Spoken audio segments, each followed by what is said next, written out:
अस्पताल में नशा मुक्ति केंद्र जो सेटअप किया हुआ है उसका निरीक्षण था, जिसकी कमेटी ने इसका निरीक्षण किया है। और जो नशा मुक्ति केंद्र है वो सोशल जस्टिस डिपार्टमेंट की हिदायतों के हिसाब से उनकी रेटिंग सिस्टम तय की जाती है कि वो कितना अच्छा कर रहे हैं, ताकि उनका आगे जो लाइसेंस है वो नवीनीकरण किया जाता है और जहाँ सुधार की गुंजाइश होती है वो हमारी जो कमेटी है वो सिफारिशें करते हैं, इस पर काम किया जाता है। तो नशा मुक्ति केंद्र है उसमें पेशेंट से भी आज इंटरेक्शन किया गया, बाकी सुविधाओं का जायजा लिया गया और कमेटी की मंत्रणा करके और उसकी रेटिंग तय की गई। तो हमारा जो नशा मुक्ति केंद्र है वो पूरे 70 अंक का जो पैरामीटर है उसमें 47 अंक के साथ वो 4 स्टार रेटिंग उसको मिली है, लेकिन उस सुधार की गुंजाइश है और हमें 5 स्टार ही लेना और फैसिलिटी जो कमी रह गई है वो हमने सुधार की हिदायतें दी है। साथ ही आपके माध्यम से मैं ये भी कहूँगा, जितने भी पेरेंट इसको देख रहे हैं, जितने भी बच्चे या जो भी लोग ज़िले के देख रहे हैं, कि भी मांडीखेड़ा सिविल हॉस्पिटल में हमारा जो नशा मुक्ति केंद्र है, कोई भी अगर गलत लत में लग जाता है, चाहे वो शराब का नशा हो, चाहे किसी भी तरह का नशा हो, जो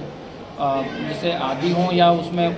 लत उसकी छूट नहीं रही है या कोई भी तरह की दिक्कत है, हेल्थ इश्यूज़ है, वो यहाँ आए। यहाँ एडमिशन की फैसिलिटी भी है ताकि एक्सपर्ट्स हमारे उसको काउंसिल करते हैं, फिर उसको एडमिट करते हैं। एडमिट के बाद उसका देखरेख की जाती है, दवाएं दी जाती है और बाद में फॉलोअप किया जाता है। साथ ही क्योंकि नशा पूरे परिवार को, पूरे समाज के लिए बहुत ही घातक सिद्ध होता है, तो मैं ये भी अपील करूँगा कि इस लत से सभी युवा, सभी उम्र के जो लोग हैं वो दूर रहें।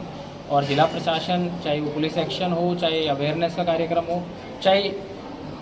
उसी वजह से अगर इसकी लत में फिर भी अगर चला गया, उसको उस लत से बाहर निकाल के वापस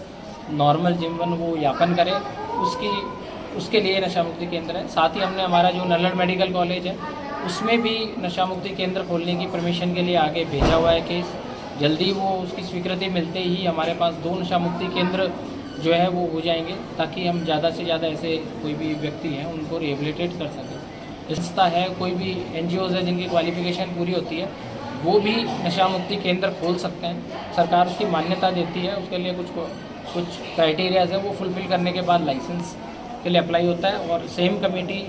उसकी जांच के बाद अनुशंसा करती है। तो हम चाहेंगे कि जितने भी ऐसे इस क्षेत्र में जो काम करने वाले NGOs हैं, जो अच्छा काम कर रहे हैं, जिनकी इस एरिया में काम करने की इच्छा है, वो इसमें बढ़ चढ़कर भाग लें और ताकि नूह में ऐसी फैसिलिटीज़ भी हों, ताकि हम नशा मुक्त जीवन की तरफ, जो हमने एक मुहिम भी चला रखी है, माननीय मुख्यमंत्री जी ने भी इसमें मुहिम में पीछे साइक्लोथॉन, पूरे हरियाणा में साइक्लोथॉन गई है नशा मुक्त हरियाणा पे। तो पूरी सरकार की बहुत पुरजोर कोशिश है कि इस बीमारी को, जो ये कि समाज के लिए बहुत ही घातक है, उसको ख़त्म किया जाए और हम इसको ख़त्म करके रहेंगे। सर, तो मेडिकल प्रोफेशनल्स की कमी हो, चाहे कोई बिल्डिंग का हो, चाहे अल्ट्रासोनोग्राफी वगैरह का हो, वो सारी चीज़ें हमारे संज्ञान में समय समय पे हेल्थ विभाग से समीक्षा भी हो रही है और हम उसमें आगे कार्रवाई भी कर रहे हैं। और कोशिश यही है सरकार की भी फैसिलिटीज़ इम्प्रूव हों और हम इम्प्रूव करेंगे।